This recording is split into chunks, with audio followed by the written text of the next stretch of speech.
दोस्तों, स्वागत है आपका thecricket.com के इस लेटेस्ट वीडियो में।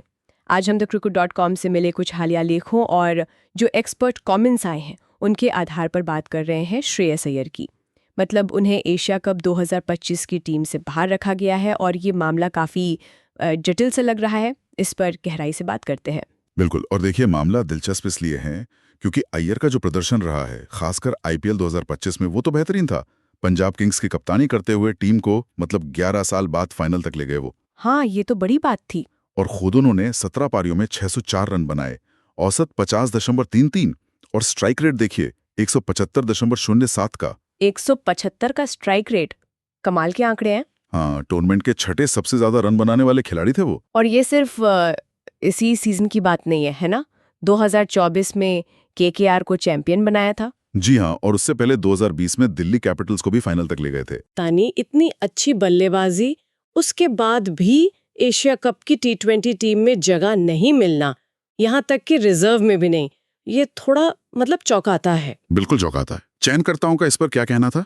देखिए, जो मुख्य चयनकर्ता है अजीत आगरकर, उन्होंने कहा कि भाई ये अय्यर की गलती नहीं है। अच्छा। हाँ, पर सवाल उन्होंने ये उठाया कि उन्हें किसकी जगह शामिल किया जा सकता है। ये एक पॉइंट है। उनका आखिरी टी20 मैच पे दिसंबर 2022 में था ऑस्ट्रेलिया के खिलाफ, तो ऐसा लगता है कि वो मौजूदा टी20 योजनाओं से शायद कुछ समय से बाहर ही चल रहे हैं। हाँ, शायद ये वजह हो। और यहीं से वो बड़ी बहस शुरू होती है जो कई लिखों में भी दिखी कि क्या आईपीएल की सफलता, खासकर कप्तानी का रिकॉर्ड, अंतर्राष्ट्रीय टीम में जगह या कप्तानी का आधार होना चाहिए? बिल्कुल। इस पर संदीप शर्मा, तेज गेंदबाज, उनका विचार तो काफी कड़ा था, जैसा रिपोर्ट हुआ। हाँ, मैंने भी पढ़ा। उन्होंने इस पूरी बहस को सेंसलेस कहा, मतलब बेतुका। उनका तर्क क्या था?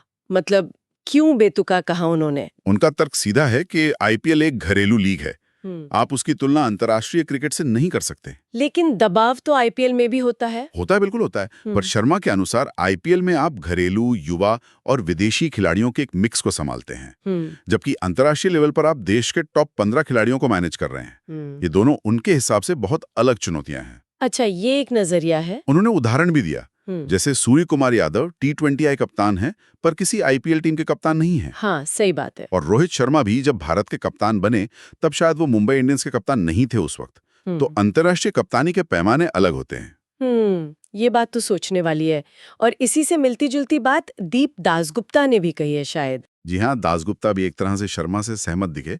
उन्होंने कहा कि टीम का जो चयन होता है ना, वो खिलाड़ियों की भूमिकाओं, रोल्स पर निर्भर करता है। शायद चयनकर्ताओं को लगा कि अय्यर जैसे रिंकू सिंह या शिवम दुबे हैं, उस फिनिशर वाली भूमिका में फिट नहीं बैठते। अच्छा, रोल क्लैरिटी की बात। हाँ, उन्होंने इसे सेब और संतरे की तुलना करने जैसा बताया। दो अलग अलग चीजों की तुलना ठीक नहीं। लेकिन क्या सभी इसी राय के हैं? क्योंकि मैंने इंडियन एक्सप्रेस में संदीप द्विवेदी का एक आर्टिकल देखा, उनका नजरिया तो बिल्कुल अलग लग रहा था। हाँ, बिल्कुल अलग। द्विवेदी का तो मानना है कि चयनकर्ताओं को रिंकू सिंह की जगह अय्यर को लेना चाहिए था। अच्छा। उन्होंने क्रिकेट की उस सोच पर ही सवाल उठाया जिस उन्होंने आदिम मानसिकता का, बल्लेबाजी क्रम को लेकर एक बहुत पुरानी सख्त सोच। उनका तर्क था कि अय्यर के पास श्रेष्ठ अभ्यास कौशल है, सुपीरियर प्रैक्टिस स्किल, जिससे नजरअंदाज किया गया। ओह, तो यहाँ विचारों में काफी मतभेद है। बिल्कुल। तो एक तरफ टी20 टीम में जगह नहीं, दूसरी तरफ कप्तानी पर अलग अलग राय। और कुछ रिपोर्ट्स तो ये भी कह रही थीं कि बीसीसीआई उन्हें भविष्य में ओडीआई कप्तान बनाने पर विचार कर रहा है, जैसे दैनिक जागरण की रिपोर्ट थी। हाँ, ऐसी अटकलें तो हैं। लेकिन देखिए, आकाश चोपड़ा जैसे जो विश्लेषक हैं, हाँ, उनका मानना है कि वो रेस तो शायद अब शुभमन गिल जीत चुके हैं। अच्छा, गिल क्यों? क्योंकि वो टेस्ट कप्तान है, टी20 और ओडीआई में उप कप्तान भी हैं। तो लगता है कि रोहित शर्मा के उत्तराधिकारी वही होंगे। तो अय्यर के लिए ओडीआई कप्तानी की राह भी शायद उतनी सीधी ना हो। जाहिर है, इस पूरे मामले पर प्रतिक्रियाएं भी बहुत आई होंगी, उनके परिवार से, प्रशंसकों से। हाँ, बिल्कुल। अय्यर के पिता संतोष अय्यर, उन्होंने काफी निराशा जताई, इसे दुखद और अनुचित कहा।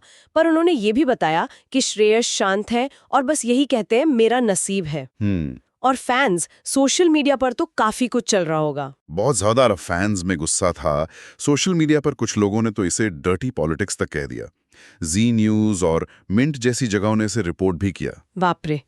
पूर्व खिलाड़ियों और कोचों की क्या राय रही इस पर? वहां मिलीजुली प्रतिक्रियाएं थीं। उनके जो पूर्व कोच हैं अभिषेक नायर, उन्होंने तो फैसले की आलोचना की। कहा कि ऐसा लगता है अय्यर टी20 योजनाओं में है ही नहीं। ओके। वहीं इरफान पठान ने उनका समर्थन किया, कहा कि वो वापसी करेंगे और लीडरशिप ग्रुप का हिस्सा बनेंगे। अच्छा, पॉजिटिव नजरिया। हाँ, और पार्थिव पटेल ने कहा कि देखो, चयन हमेशा मुश्किल होता है, भारत में प्रतिभा इतनी है और कभी-कभी किस्मत भी साथ नहीं देती।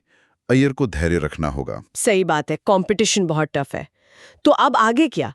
भविष्य की क्या संभावनाएं दिख रही हैं उनके लिए?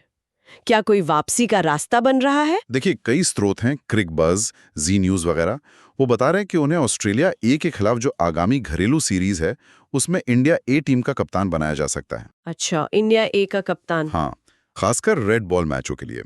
इसे उनकी वापसी की दिशा में कदम के तौर पे देखा जा रहा है। ये इंटरेस्टिंग है। और एक मजेदार बात बताऊं, एक ज्योतिषी हैं, ग्रीनस्टोन लोबो, उन्होंने तो भविष्यवाणी की है कि अय्यर की मजबूत वापसी होगी और वो विश्व कप जिताने वाली कप्तानी करेंगे। अरे वाह।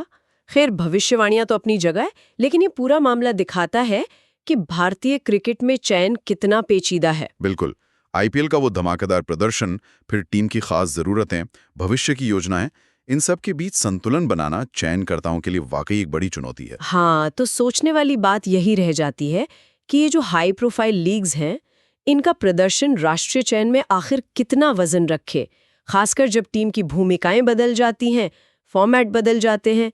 एक बड़ा सवाल है ये। सही कहा। उम्मीद है दोस्तों कि आपको ये वीडियो पसंद आया होगा। thecrickhood.com की चैनल को लाइक एंड सब्सक्राइब जरूर कीजिएगा।